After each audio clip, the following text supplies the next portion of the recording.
جو جب مدینہ کے اندر پہنچے گا تو مسلمانوں کے اوپر لازم ہوگا کہ اس کو واپس مکہ کے اندر بھیج دیں، اپنے پاس نہیں رکھیں گے اس مسلمان کو، نیو مسلم کو۔ اچھا اگلی شرط سنیے بالکل اس کے خلاف،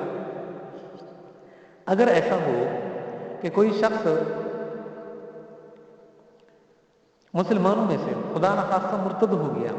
اور مرتد ہو کر مکہ چلا جاتا ہے، تو مکہ والوں پر لازم نہیں ہوگا کہ اس کو واپس کریں۔ کتنی بڑی شرط ہے یہ۔ بندہ تو یہی تھا چلے مسلمانوں میں سے اگر کوئی جو مرتد ہو جاتا ہے مکہ میں چلے جائے گا تو مکہ والوں پر لازم ہوگا کہ اس کو واپس کر دیں گے،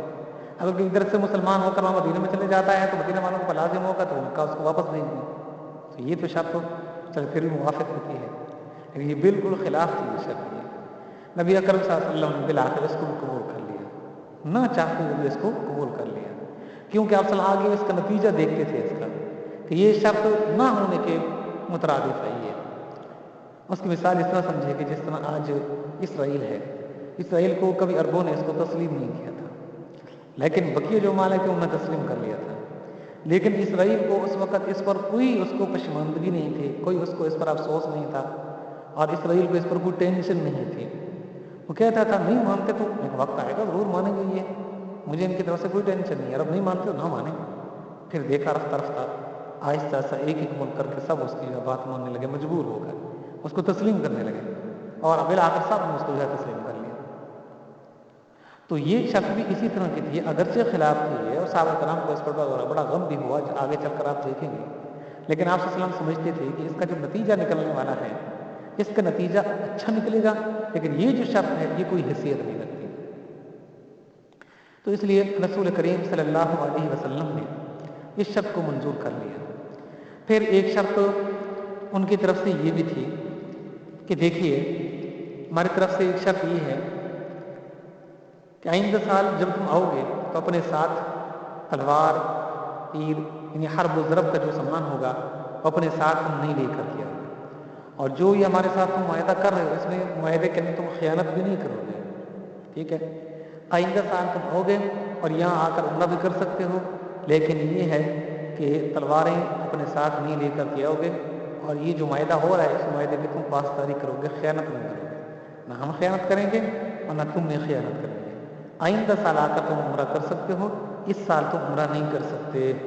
تمہیں اجازت نہیں ہے۔ آپ صلی اللہ علیہ وسلم نے اس کو بھی قبول فرما لیا۔ پھر دیکھیے اس نے کہا کہ مکے کے اندر دو ہی قبیلے رہتے ہیں، آپس میں ان کی بھی جھگڑے ہوتے رہتے ہیں، لڑائیاں ہوتی رہتی ہیں، وہ بھی اس وقت موجود تھے ان کے سردار۔ تو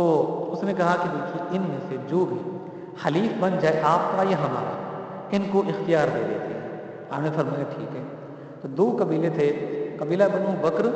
اور قبیلہ بنو خزاعہ، ان کی پرانی دشمنیاں چل رہی تھیں اور آپس کے اندر لڑا کرتے تھے، اور دونوں طرف سے ان کے کئی لوگ ان کے قتل ہو چکے تھے، مر چکے تھے، ان کا ہاتھ پڑتا تھا تو وہ ان کے لوگوں کو مار دیتے، اگر ان کے لوگ ان کے ہاتھ کے اندر آتے تھے، ان پر دیکھتے قابو پا لیا ہم نے تو وہ ان کو قتل کر رہے تھے۔ تو اس طرح ان کا بغض اور ان کی عداوت اور ان کی یہ دشمنی یہ پچھلے کئی سالوں سے چلی آ رہی تھی، اور کئی لوگ ایک دوسرے کا نشانہ بن کر وہ قبروں میں اتر چکے تھے۔ تو نبی اکرم صلی اللہ علیہ وسلم کے جو حلیف بنے وہ قبیلہ بنو خزاعہ کے لوگ بنے، بنو بکر کے جو لوگ تھے وہ قریش کے جو حلیف بن گئے وہ۔ تو اس طرح یہ دونوں اس معاہدے میں شریک ہو گئے،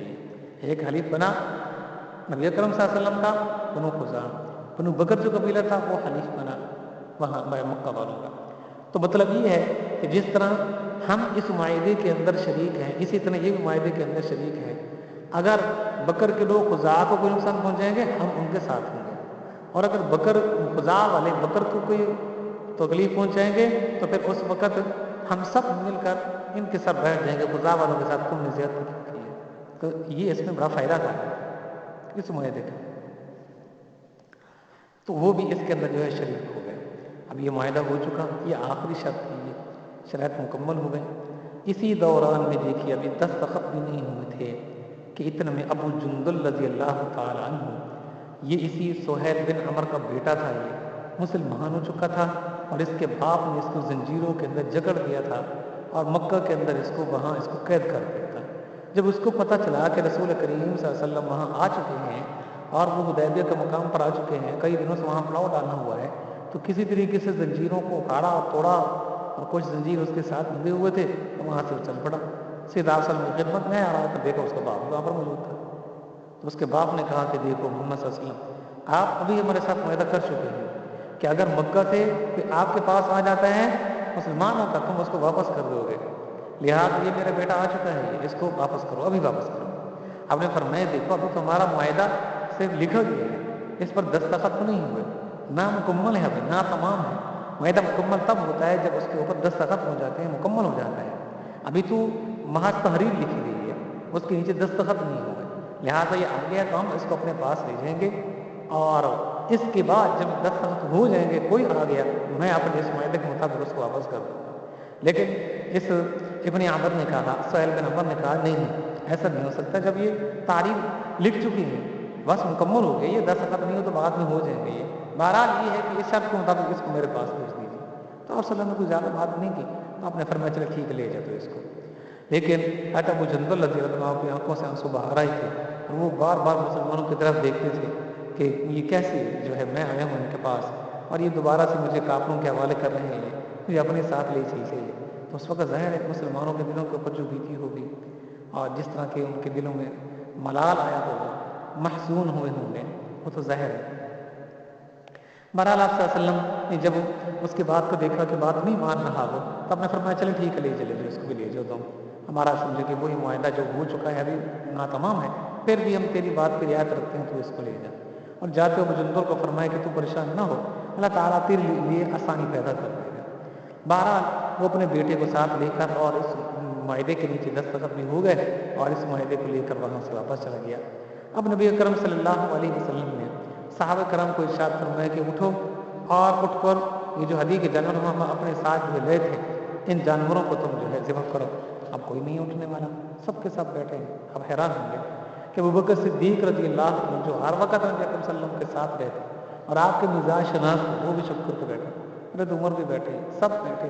حضرت عمر کو تو اتنا جوش آیا تھا کہ وہ اسی دوران معاہدے کے جب یہ شرط لکھی گئی نا تھا کہ مسلمان جب آئیں گے وہاں مکہ میں مسلمان ہو کر تو ان کو واپس کر دو گے، اور اگر کوئی مدینہ سے مرتد ہو کر آیا مکہ میں تو اس کو تم واپس نہیں لے جا سکتے، وہ ہمارے پاس رہے گا۔ تو اس پر عمر سے رہا نہیں گیا، وہ تو بول پڑے اور کہا یا رسول اللہ صلی اللہ علیہ وسلم یہ کیسی شرط ہے جس کو ہم قبول کریں؟ میں نے فرمایا عمر تم خاموش رہو، جو کچھ میں لکھوا رہا ہوں نا اس تاریخ کو مکمل ہونے دو۔ پھر حضرت عمر سے رہا نہ گیا، وہ صدیق کے پاس چلے گئے، ان کو جا کر تو انہوں نے کہا کہ دیکھو اللہ کے نبی ہیں، اللہ کا پیغمبر ہے، اگر یہ بات درست نہ ہوتی تو آپ کو صاحب وحی ہیں، اللہ تعالیٰ فوراً وحی کے ذریعے سے آپ کو متنبہ کر دیتا کہ نہیں اس شرط کو تم قبول نہ کرو، یہ درست نہیں ہے، جائز نہیں ہے، ان کے ساتھ معاہدہ نہ کرو۔ جب اللہ بھی خاموش ہے اور آپ صلی اللہ علیہ وسلم بھی جو ہے یہ معاملہ فرما رہے ہیں ان کے ساتھ، اگرچہ ہم دیکھ رہے ہیں کہ یہ معاہدہ صحیح نہیں ہو رہا ہماری نظر سے، تو اس میں کچھ نہیں ہے، ہم غلطی پر ہیں، آپ صلی اللہ علیہ وسلم ہرگز غلطی پر نہیں ہے۔ اگر آپ صلی اللہ علیہ وسلم کا یہ معاہدہ درست نہ ہوتا اللہ تعالیٰ فوراً آپ کو صحیح آپ کی رہنمائی کر دیتا وہی کو نازل کر کے، لہٰذا تم خاموش۔ اب حضرت عمر جو ہے خاموش ہو گئے، معاملہ مکمل ہو چکا۔ اب آپ کہتے ہیں کہ اٹھو ہدی کے جانوروں کو قربان کرو یہیں پر، یعنی کسی حدیبیہ کے مقام پر جو اپنے ساتھ لے کر کے آئے ہو یہیں قربانی کرو اور حلق بھی کرو، لیکن سب بیٹھے۔ پھر آپ نے کہا پھر بیٹھے 3 مرتبہ آپ نے فرمایا، سب کے سب سر نیچے کر کے گردنیں جھکا کر کے بیٹھے، جس میں حضرت علی المرتضیٰ بھی تھے۔ ہاں جب یہ معاہدہ لکھا جا رہا تھا تو اس معاہدے کو لکھنے والے حضرت علی المرتضیٰ، جب یہ معاہدہ لکھا جا رہا تھا تھوڑی سی بات رہ گئی ہے، تو حضرت علی رضی اللہ عنہ نے جو ہے اس کا جو آغاز کیا ہے تو وہ آغاز کیا تھا بسم اللہ الرحمن الرحیم سے، تو اس پر یہ سال بول پڑا، کہا کہ بسم اللہ اس کو نہیں کہتے، تم اس تاریخ کو لکھا اللہم یہاں سے آغاز کرو، بسم اللہ سے آغاز نہ کرو۔ تو آپ نے فرمایا چلو ٹھیک ہے۔ ابھی یہ عرب کے اندر گزشت جو پیچھے سے ایک سمجھو کہ ایک کیا اس طرح سمجھیں کہ ایک پیچھے سے جو رواج چلا آ رہا تھا یہ حضرت ابراہیم سے اور اس کے بعد سے، تو اس وقت جب وہ کوئی تاریخ لکھتے تھے تو اس کو آغاز اس کا اللہم سے کرتے تھے، تو آپ نے فرمایا کہ بسم اللہ یہ بھی کہنا ٹھیک ہے، اللہم سے آغاز کرنا یہ بھی درست ہے، اللہم یہ تو اللہ کا نام نہیں ہے، بہرحال آپ اسی سے آغاز کرو جیسا کہ یہ کہتے ہیں یہ، بہرحال پھر اسی طرح اس تاریخ کا آغاز کیا گیا۔ پھر جب یہ لکھا جا رہا تھا کہ یہ معاہدہ ہو رہا ہے محمد الرسول اللہ صلی اللہ علیہ وسلم کی طرف سے، اس نے کہا نہیں سہل نے کہا اس کو مٹا دو، محمد رسول اللہ لکھو، تم لکھو محمد بن عبداللہ کی طرف سے یہ لکھا جا رہا ہے۔ اب حضرت علی نے مرتضیٰ صلی اللہ علیہ وسلم فرمایا کہ اس کو مٹا دوں. انہوں نے کہا نہیں میں تو اپنے ہاتھ سے نہیں مٹا رہا اس کو. کیوں بلا مٹائے ہم اس کو؟ رسول اللہ کو اپنے ہاتھ سے ہم مٹائیں. آپ نے فرمایا چلو مجھے بتائیں کہاں لکھا ہوا ہے. حضرت علی مرتضیٰ نے دکھا دے کہ یہ لکھا ہوا ہے یہ رسول اللہ. تو آپ صلی اللہ علیہ وسلم نے پھر اس کو اپنے ہاتھ سے خود اس کو مٹا دی. کیونکہ آپ تو امید تھے نا, پڑھنا لکھنا نہیں جانتے تھے. یہ معجزہ تھا آپ صلی اللہ علیہ وسلم نے آپ کو اتنا علم عطا فرمایا کہ آج دنیا کے میں جتنی بھی ترقی ہے وہ سب آپ صلی اللہ علیہ وسلم کے علم کی بدولت ہے. تو آپ نے فرمایا کہاں لکھا ہوا بتلائیے. تو آپ نے اس کو اپنے ہاتھ سے اس کو مٹا دیا. آپ نے فرمایا یہاں لکھو محمد بن عبداللہ کی طرف سے یہ معاہدہ ہو رہا ہے. تو یہ دو الفاظ اس نے مٹوائے تھے یہ سہل نے, اور آپ نے فرمایا کہ ان کو مٹا دو. اور جیسے وہ کہتا گیا اس طرح اس کو معاہدے کو لکھا گیا. بہرحال تو جب آپ صلی اللہ علیہ وسلم نے ان کو کہا صحابہ کرام کو اٹھو ابھی کے جانوروں کو قربان کرو, تو قربان کرنے کے لیے وہ تیار نہ ہوتے. تو پھر آپ نے فرمایا چلیں اس طرح کہ میں اپنے خیمے میں جاتا ہوں, اب ذرا معذون بھی دیں اور اپنے خیمے کے اندر چلے جائیں. اور یہاں حضرت ام سلمہ اپنے ساتھ لے گئے تھے ان کو, کیونکہ جس سفر میں آپ جاتے تھے تو اپنی بیویوں میں سے کسی ایک کو اپنے ساتھ لے جاتے تھے. تو اس سفر میں حضرت ام سلمہ آپ کے ساتھ تھی. رسول کریم صلی اللہ علیہ وسلم نے حضرت ام سلمہ سے فرمایا کہ میں ان کو کہتا ہوں کہ اٹھو ہدی کے جانوروں کو قربان کرو, لیکن یہ اٹھتے نہیں ہیں, اپنی جگہ پہ ٹکے ہوئے ہیں, بیٹھے ہوئے ہیں. تو حضرت ام سلمہ کو دیکھی انہوں نے کس طرح کا فیصلہ پڑے اور بہت خوبصورت جو ہے فیصلہ کیا. انہوں نے کہا یا رسول اللہ صلی اللہ علیہ وسلم میں بھی سمجھتی ہوں آخر ان کے دلوں کے اوپر بھی ایک طرح کا سمجھے کہ صدمہ ہے. جو شرائط کو لکھوا کے گئے ہیں اور ساری کے ساری شرائط ہمارے خلاف ہیں, تو مسلمان معذور بیٹھے ہیں, تو اس لیے وہ ذرا سمجھے کہ آپ کی بات کو جو ہے سمجھے کہ ایک طرح کا اس پر عمل نہیں کیا انہوں نے. آپ اس طرح کریں, آپ خود جائیں اپنے حالت بھی کرائیں, اور اس طرح یہ ہے کہ آپ صلی اللہ علیہ وسلم کو انہوں نے کہا کہ اپنے جانوروں کو قربان بھی کریں. تو جیسے یہ دیکھیں گے جلدی جلدی یہ بھی کھڑے ہو جائیں گے اور وہی عمل کرنا شروع کر دیں گے. چنانچہ یہ بڑا بہترین فیصلہ تھا یہ حضرت ام سلمہ کی طرف سے یہ. تو آپ صلی اللہ علیہ وسلم آگے بڑھے اور اپنے جانوروں کو جو ہے قربان بھی کیا اور حالت بھی کرایا. تو جیسے حجام آیا تو سب اکرم آہستہ آہستہ اٹھنے لگے اور پھر اپنا حالت بھی کرانے لگے, اور اس طرح جو ہے اپنے جانوروں کی قربانی بھی کرنے لگے. تو اس طرح پھر جانوروں کی قربانی بھی ہو گئی, حالت بھی ہو گیا, سب کچھ. اب آپ صلی اللہ علیہ وسلم نے فرمایا کہ ابھی یہاں سے واپس چلے, اور صحابہ کرام کو ساتھ لے کر جب وہ مدینہ کے قریب پہنچے تو سورہ فتح نازل ہوئی. اور یہ آیات جو خطبے کے اندر پڑھی ہیں جس کا ترجمہ تشریح بھی ہم کریں گے, تو یہ آیات اس وقت نازل ہوئی, پوری صورت نازل ہوئی. اس میں اللہ نے فرمایا انا فتحنا لک فتحا مبینا, کہ پیغمبر ہم آپ کو فتح عطا کرنے والے ہیں, بہت بڑی فتح عطا کرنے والے ہیں, کامیابی آپ کو دینے والے ہیں. اب یہ کامیابی کیا ہے,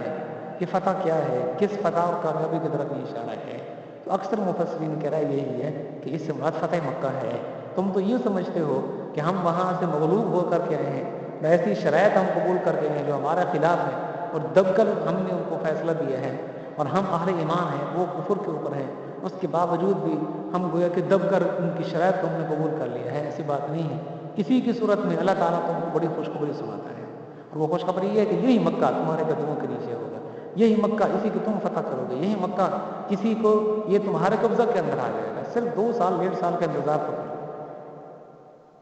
چنانچہ اسی طرح ہوا کہ انہوں نے پھر اس معاہدے کو توڑا. فتح مکہ کے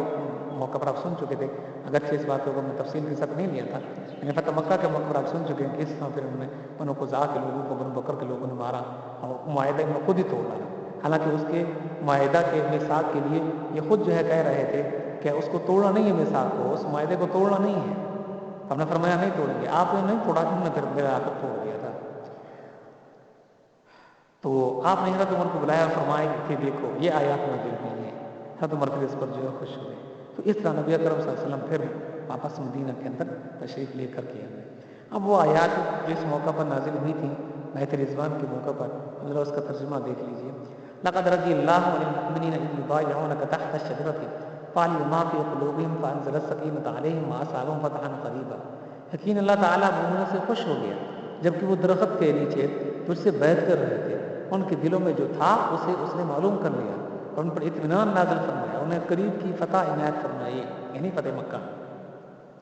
اور مغانم کثیرۃ یاخذونھا, اور بہت سی غنیمتیں جنہیں وہ حاصل کریں گے. اللہ تعالیٰ غالب حکمت والا ہے, وکان اللہ عزیز حکیما. تو غنیمتوں کو اللہ نے ان کے لیے حلال کر دیا.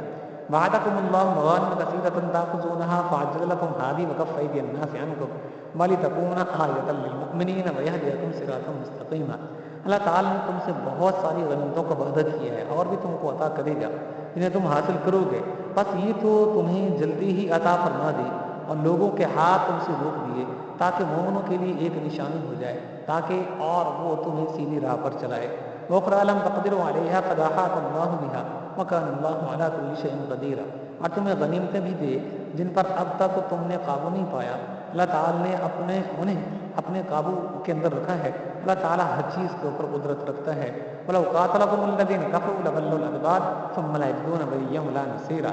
اور اگر تم سے کافر جنگ کرتے تو یقیناً پیٹھ دکھا کر بھاگ ہی جاتے، پھر نہ تو کوئی کارساز پاتے اور نہ ہی کوئی مددگار پاتے وہ لوگ۔ لیکن سنت اللہ التي قد خلت من قبل ولن تجد لسنت اللہ تبدیلا۔ اللہ کے اس قاعدے کے مطابق جو پہلے سے چلا آ رہا ہے تو کبھی بھی اللہ کے قاعدے کو بدلتا ہوا نہ پائے گا۔ تو یہ کچھ آیات تھی جو اس موقع کے اوپر نازل ہوئی ہیں، تو مناسب سمجھا کہ ان کا ترجمہ تشریح کر دی جائے۔ تو یہ ذرا تفصیلی واقعہ تھا، یہ غزوہ حدیبیہ سے متعلق، یا صلح حدیبیہ بھی اس کو کہتے ہیں، اس سے متعلق جو اس موقع پر جو یہ پیش آئے ہیں۔ یہ انشاءاللہ اگلی جو ہماری نشست ہوگی وہ حضرت خدیجہ پر لیں گے یا پھر حضرت امیر حمزہ کے اوپر لیں گے۔ آپ مجھے کمنٹ کر کے بتائیں گے کہ کس کے اوپر ہم جو ہے تفصیل کے ساتھ اور اگلا جو ہے نشست ہم رکھیں۔ اور اس طرح حضرت امام ابن تیمیہ کو بھی لیں گے کہ میں یہ کہتا ہوں کہ پہلے وہ جو شوال والے ہمارے دو موضوع ہیں ان کو پہلے نمٹا لیں، اور پھر ذکالت ابھی شروع ہوا ہے تو انشاءاللہ پھر اس کے اندر یہ ایک ہماری نشست لگے گی، وہ پھر یہی لے لیں گے۔ آگے پھر ذی الحجہ کا مہینہ شروع ہو رہا ہے، اس میں بہت سارے موضوعات بنتے ہیں۔ حضرت ابراہیم علیہ السلام کا موضوع ہم لیں گے نہیں، اس لیے ایک بڑی تفصیل کے ساتھ پیچھے 2 گھنٹے کا تقریباً ٹائم تھا، 2 نشستیں ہم نے لگائی تھی، تفصیل کے ساتھ ہم بیان کر رہے ہیں۔ تو ذرا حج سے متعلق، عمرہ سے متعلق، اور آپ صلی اللہ علیہ وسلم نے جو آخری جو الوداع فرمایا تھا، میں چاہتا ہوں کہ اس کے اوپر جو مکمل تفصیل کے ساتھ اس کو جو ہے بیان کر دیا جائے اور اس پر نشست جو ہے لگا دی جائے۔ پھر اگلے ذی الحجہ ہی کے اندر حضرت عثمان شہید ہوئے ہیں، حضرت عمر کے اوپر جو حملہ ہوا ہے، محرم میں حضرت عمر جو ہے شہید ہوئے ہیں، اور آگے محرم آ رہا ہے، حضرت حسین رضی اللہ تعالیٰ ان کا جو واقعہ تفصیل کے ساتھ انشاءاللہ اس کو لیں گے اور کئی نشستیں اس پر لگائیں گے تاکہ چھوٹے موٹے ساری باتیں جو ہیں ہمارے سامنے جو آ جائے اور تفصیل کے ساتھ کسی قدر وہ واقعہ جو ہونا چاہیے۔ تو اس کی ظاہر ہے کہ جو تیاری ہے ہم کو پہلے سے کرنی پڑے گی، تو اس لحاظ سے میں چاہتا ہوں کہ ان موضوعات کو جلدی سے نمٹا لیں اور اگلے موضوعات کو اسی مہینے کے آخر سے ان کا جو ہے شروع کر دیا جائے ان کو، کیونکہ مطالعہ کرنا پڑتا ہے اور کافی اس پر جو ہے سمجھے کہ نتیجہ سخت ہوتی ہے کہ موضوعات کو تیار کرتے ہوئے آسان کام نہیں ہوتا، مختلف کتابیں دیکھنی پڑتی ہیں، لیکچر سننے پڑتے ہیں، اور پھر ان میں سے موٹی موٹی باتوں سے لکھنا پڑتا ہے، تو ان کو ذرا یاد بھی رکھنا پڑتا ہے اور دل و دماغ کے ریگولیشن کے اندر ان کو بٹھانا پڑتا ہے، تب جا کر آدمی کچھ بولنے کے جو ہے قابل ہوتا ہے۔ ان شاء اللہ تعالیٰ کی توفیق سے سب کچھ ہو رہا ہے، انسان کا تو اس میں محض کوئی کمال نہیں ہے۔ تو انشاءاللہ اگلے جو موضوعات ہیں بہت سارے آ رہے ہیں وہ محرم کے خاص طور پہ حوالے سے اور ذی الحجہ کے حوالے سے، تو ان کو پہلے ہی سے ان کی تیاری کرنا اور ان کو نشستیں لگانا، انشاءاللہ ان کا پہلے ہی سے تیاری جو ہے شروع کریں گے۔ تو اگلی جو ہماری نشست ہوگی وہ حضرت خدیجہ الکبریٰ لیں گے اور حضرت امیر حمزہ لیں گے۔ ہو سکا تو ایک نشست صبح کی ہماری ہوگی وہ حضرت امیر حمزہ کے لیے لیں گے اور دوسرے حضرت خدیجہ کے لیے لیں گے، یا ہو سکا زیادہ وقت صرف ہو رہا ہے، ہمارے پاس ٹائم تھوڑا ہے، تو 2 نشستیں لگائیں گے علیحدہ علیحدہ، اور لیکن موضوع ہمارا ایک ہی ہوگا، حضرت خدیجہ الکبریٰ یا پھر حضرت امیر حمزہ۔ تو آگے دیکھتے ہیں جس موضوع کا موضوع بنتا ہے پھر اسی کو ہم لیں گے۔ آخر دعوانا الحمدللہ۔